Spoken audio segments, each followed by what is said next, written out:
On the evening of Saturday, March 21, 2020 at around 11:50 p.m., Health Minister Dr. Ruth Aceng, flanked by officials from the Ministry of Health, World Health Organization and Center for Disease Control, addressed the country about a confirmed COVID-19 case. Of Health would like to inform the general public that Uganda has confirmed her first case of coronavirus disease, COVID-19. The confirmed case is a 36-year-old Ugandan male who arrived from Dubai today morning, Saturday 21st March at 2 a.m. aboard Ethiopian Airlines.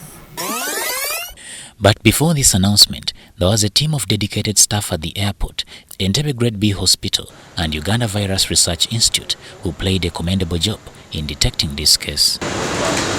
As countries around the world were reeling with the surge in COVID-19 cases, it took long for Uganda to register any case. In fact, on the 21st of March 2020, prayers were held at State House Entebbe to thank God for protecting Uganda thus far. But nevertheless, the government had instituted a raft of measures aimed at nipping any possible spread of the deadly virus in the bud. Screening of individuals accessing the country at all border points was tightened. On 20th March 2020, Doreen Nakalio and Babide Lydian attached to Entebbe Health Kazuri Medical Center reported for duty. Unbeknownst to them, events that would later unfold would bring them close to a situation like no other. With government declaring that the international airport was set to be closed starting midday of Sunday 22nd March, many travelers had booked on the return flights to Entebbe. So many people who were out of the country were struggling to come back so that the deadline meets them in the country. So that period there, we had many flights coming in, and all these people, we have to work on them one by one, since we had also tension from the Ministry of Health, because they were like, you people, you have to be alert. If any COVID-19 case enters the community, it is you people who will be responsible. Remember, you would have killed the 42 million Ugandans. So it was a tension, really. At 2 a.m., an Ethiopian Airlines 787 Dreamliner from Dubai that had made a stopover in Addis Ababa landed at Entebbe International Airport with over 100 on board. Doreen was manning the thermoscanner. By the time the passengers were sent out to come and meet us at arrivals, there were quite many in number. As they came in, all of us assembled to our different spots where we usually work from. So on that day, I went to the machine, that's the thermal scan. So on observing people's temperatures, I was seeing everyone was coming in and all that. Then the gentleman, he was highlighted out by the machine.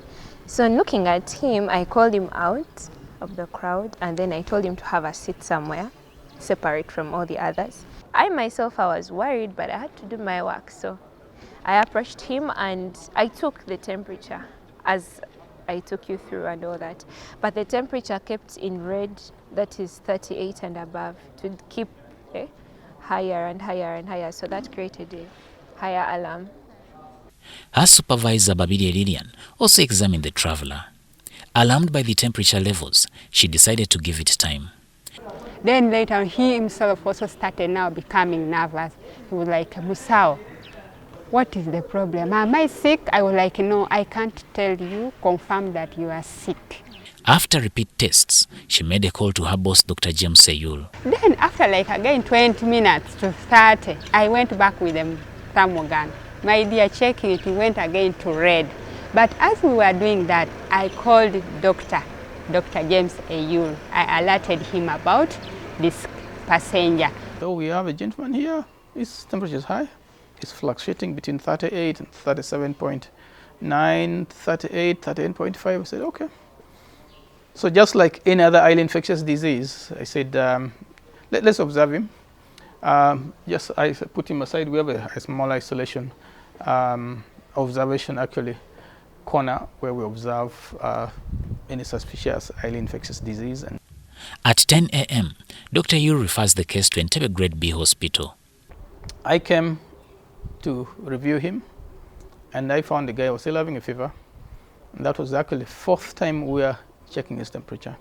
Immediately I called the ambulance, which is stationed at Grade B, infectious disease ambulance.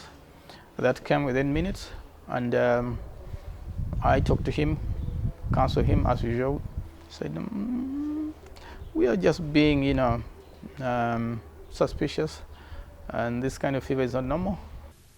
At Entebbe Grade B, Wanyanze Lucy, a registered nurse, received the suspected patient and took samples. I was the first person to handle the index case. Because when it was around 11, they called, who can take over? And then everybody feared. But for me, I have that heart, lion heart. And they called me offended. They called me Kaihura. Okay, I've been doing research in avian influenza, so I know how to remove samples. Samples were then taken to Uganda Virus Research Institute in Entebbe. John Kaiwa, a lab manager, was on duty and received these samples for testing. We were working together, and at around 8 o'clock, when I did the analysis on the machine, I saw a positive sample. I didn't know which sample this one was from. Not convinced that it was a positive sample, I quickly went back and processed the same sample, took it through the usual process of RNA extraction, and then repeated the test. And the repeat test still came up positive. At about 9 p.m., Kaiwa then reported the results to his director at the Uganda Virus Research Institute. My staff called me and say, I think we have a positive sample. Yeah. And when I heard about it, the positive sample, I called another colleague, also senior in the lab, to tell me a little bit more about this and whether it's really confirmed positive. And they told me, yes, they have repeated and it's positive. So I had to inform the minister about it, that we have a positive case. Information at this stage started trickling down to all those people who had got in contact with this confirmed case. Subsequently, I didn't want to scare my staff, but I told them, good enough, that was the time for changing of the shift. I told them, you guys are tired, go home, and I'll give you a call. So later in the evening, the staff that were on duty, I gave them a call, and I said, stay home. This guy tested, one of the guys in the States tested positive, and I'll get back to you, don't be scared. I know we're putting on PPEs, we did everything, right, so don't be scared. I first kept silent. They were like, Mommy, what is wrong? What is the phone? What has the phone told you? You are quiet. I was like, I think I'm finished. That what is wrong? I told there's a client I was managing during my duty, and they stand positive with COVID. She told me during the gentleman we worked on has turned out to be positive. So I first froze. I had the phone in my hand, which was almost even dropping. So I ran to my room, I put on a face mask, I put on gloves. To protect the virus from catching you now? No, from catching my family members. Scared. I asked myself, what should I take? I even wanted to just start taking these things of the lemon, the ginger, the garlic. I just pounded all the things together and started taking. So it was really a very traumatic time, because I told my family members not to touch anything of mine and just stay away from me and all that.